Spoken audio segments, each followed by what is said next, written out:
अस्सलाम वालेकुम वरहमतुल्लाहि वबरकातुहू। PPSC lecturer series for computer science में मैं मोहम्मद नदीम आप लोगों को कहता हूं खुशामदीद। इस लेक्चरर सीरीज में हम जो सबसे पहले टॉपिक डिस्कस कर रहे हैं वह है ऑपरेटिंग सिस्टम। तो आइए देखते हैं कि ऑपरेटिंग सिस्टम क्या होता है।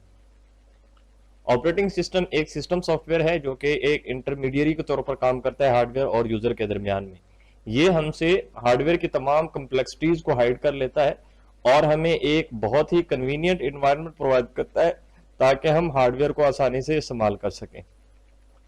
जो इसके अहम काम है, जो सबसे मेन पर्पस है, वो ये है कि ये एप्लीकेशन प्रोग्रामर को एक clean abstract set of resources provide करता है सिस्टम कॉज के जरिए से।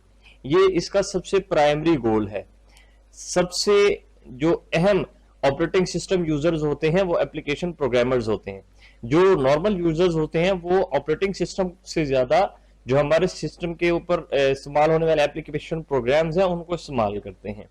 तो ऑपरेटिंग सिस्टम जो है सबसे पहले जो प्रोवाइड करता है वो एक clean abstract set of resources provide करता है सिस्टम कॉज के जरिए से, जिसकी वजह से जो हमारा हार्डवेयर का अगली फेस है, जो उसका कम्प्लेक्स आर्किटेक्चर है, जो उसकी डाइवर्सिटी है, वो हमसे हाइड हो जाती है और हम एक बहुत ही क्लीन इंटरफेस को देख रहे होते हैं।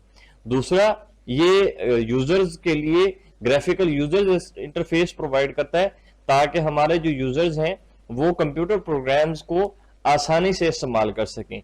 हम इस ऑपरेटिंग सिस्टम सीरीज में जिन टॉपिक्स के बारे में डिस्कस करने जा रहे हैं या जो ऑपरेटिंग सिस्टम के सबसे अहम टॉपिक्स हैं वो दर्ज झेल हैं। सबसे पहले हम ये बात करेंगे कि operating system as a resource manager किस तरह से काम करता है।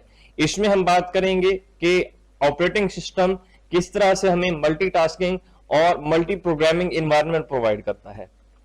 दूसरे नंबर पर हम बात करेंगे कि प्रोसेस मैनेजमेंट क्या है, प्रोसेस किस तरह से क्रिएट किए जाते हैं, किस तरह से उनको रिसोर्सेज एलोकेट किए जाते हैं, किस तरह से उनके अंदर थ्रेड्स को मैनेज किया जाता है, किस तरह से उनके अंदर इंटर प्रोसेस कम्युनिकेशन को इंप्लीमेंट किया जाता है, सीपीयू किस तरह से उनको एलोकेट किया जाता है, किस तरह से उसकी शेड्यूलिंग की जाती है, कंकरेंसी किस तरह से कंट्रोल की जाती है, किस तरह से हम मल्टीटास्किंग को अप्लाई करते हैं। कंकरेंसी के बारे में आपको थोड़ा सा ये बता दूं कि कंकरेंसी का मतलब ये है कि हम बहुत सारे प्रोग्राम्स को एक ही टाइम के ऊपर रन कर रहे होते हैं और इस दौरान में हमें बहुत सारे प्रॉब्लम्स पेश आते हैं, बहुत सारे मसाइल का सामना करना पड़ता है, जिनको हैंडल करने के लिए हम कंकरेंसी कंट्रोल मैकेनिज्म्स को अप्लाई करते हैं। इन सब में से जो सबसे अहम प्रॉब्लम है वो है डेडलॉक, और डेडलॉक को हैंडल करने के लिए हमारे पास कौन कौन से मैकेनिज्म्स अवेलेबल हैं उनको डिस्कस करेंगे। इसके अलावा हम बात करेंगे कि मेमोरी मैनेजमेंट किस तरह से अप्लाई की जाती है, किस तरह से हमारे जो प्रोसेसेस हैं वो मेमोरी को शेयर करते हैं, किस तरह से उसको यूज करते हैं, और इसमें फिजिकल और लॉजिकल एड्रेसेस किस तरह से कैलकुलेट किए जाते हैं। कंप्यूटर किस तरह से वर्चुअल मेमोरी को मैनेज करता है, किस तरह से पेजिंग होती है और इन पेजेस को किस तरह से कंट्रोल किया जाता है, किस तरह से मेमोरी में लेके आया जाता है, किस तरह से स्वैप आउट किया जाता है।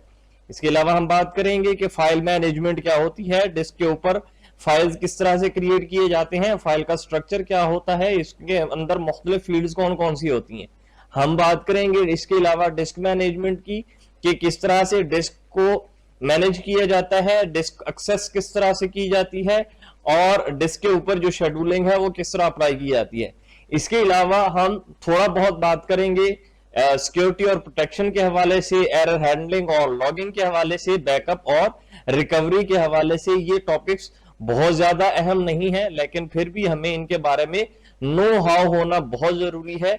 मुझे उम्मीद है कि आप इस लेक्चरर सीरीज को बहुत एंजॉय कर रहे होंगे और आप बहुत कुछ सीखने वाले हैं। तो हमारे साथ जुड़े रहिए, हमारे चैनल को लाइक कीजिए, हमारे इस चैनल को सब्सक्राइब कीजिए और बेल आइकन जरूर प्रेस कीजिए ताकि हर नई आने वाली वीडियो आप तक पहुंचती रहे। हम इन सारे टॉपिक्स को इंशाल्लाह बहुत जल्दी बहुत डिटेल के साथ डिस्कस करेंगे ताकि आप लोग अपने पीपीएससी के ना सिर्फ टेस्ट को क्लियर करें बल्कि अपने इंटरव्यू को भी साथ के साथ प्रिपेयर करें। So good luck and Allah Hafiz.